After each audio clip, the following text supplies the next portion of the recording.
what formats or delivery methods would be most effective considering your schedule and learning preferences. I'm going to add to that, or those of your clients. Okay, let me see if I understand the question. The question is on delivery of training and what aspects are important, in my opinion. Right. Let me reiterate the core of that, because it is a little too long in my own mind.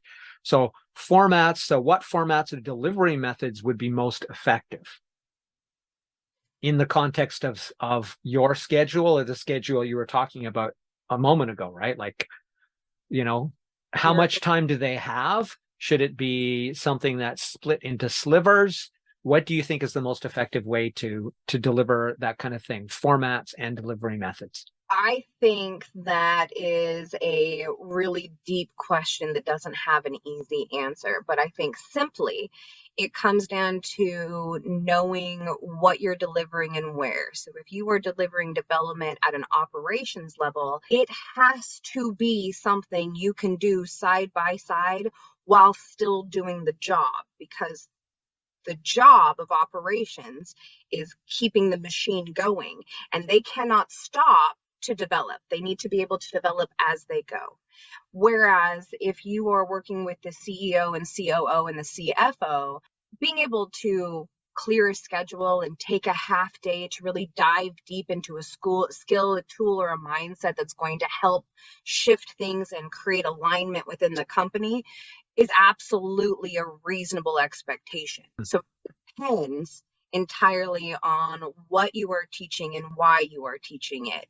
The only thing that I would say is universal in all areas of delivering information is being able to do it in multiple modalities, so that you can show, you can tell, and you can have them that way. Any type of learning style gets an opportunity to absorb some of the information. Yeah, it's interesting because what you were talking about is sort of like operations. It's like, well, of course, it's in the word. They have to be able to do it while operating. And sort of my own approach to that too is it should sort of be ongoing all the time, virtually always available. That includes just more of a mentor component with other people in the company. So there's a lot of things, but yeah, learning something, an intensive has very good uses, and you should obviously practice while you're there when the people around you are in the same training cohort and not just keep you accountable, but help you and you help them, because that's when it really matters, right? When you're actually doing your work, rather than we're going to do this training and then everybody goes back, and there's lots of research on that too. It's like everybody goes back and they do nothing that they've just been trained on. They do everything exactly the way they've done it for the last 10 years. Because after all, that's the way it's done.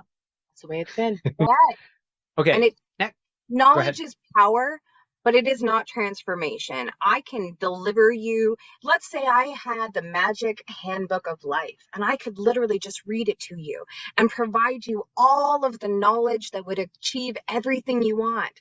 That's cool. You now have the knowledge, but you have not necessarily retained it to be able to use it. That's not how that works. We have not quite gotten to the matrix yet. So well, it works well with DE&I, so diversity, equity, and inclusion in the States. That is the ongoing challenge, is that upper leadership wants alternative perspectives. They know how valuable that is. Right, the nail that stands out gets beat down, and we have to unwrite that behavior and learn the mediation and moderation and the controversy tools, so that when somebody gives a perspective that's not the one we were expecting, that sticks out like a big nail, you don't just have to pound it down. You can be like, oh, no, I see how that works. Let's talk about it. Right. There's been some research to show that 90% of the time, diversity will outperform experts in their area of expertise. Diversity outperformed the specialized group 90% of the time. Isn't that fascinating? At what they're best at than anyone else in the group. Of course, by definition, then they're also probably very narrow in their diversity. So diversity wins over pure intelligence or specialization 90% of the time. And you're right. It's sort of like, we want this, but only if we get answers we like. Happens to be younger than you and you're already rejecting it. So you've kind of made your own point. And she was sort of like, yeah. It's like, yeah, but we're still not going to do it.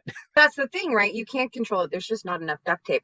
But that brings us sort of full circle in our conversation. It goes all the way back to the very first thing we were talking about and how your brain functions. And if you don't lift up your curiosity, start there. Before you even work on accountability, before you unpack the emotional intelligence and management, before you start working with, it starts with your desire to be curious and learn from other people. Yeah. You can't change somebody who's already decided not to be changed, regardless of the tools. Fantastic book if you haven't read it, by Andrew Nylick. It's called You Can't Coach a Vampire Not to Bite. It's sort of like a dark, I love the title. It's sort of like a dark and backhanded version of course I stung you. I'm a scorpion. It's in my nature.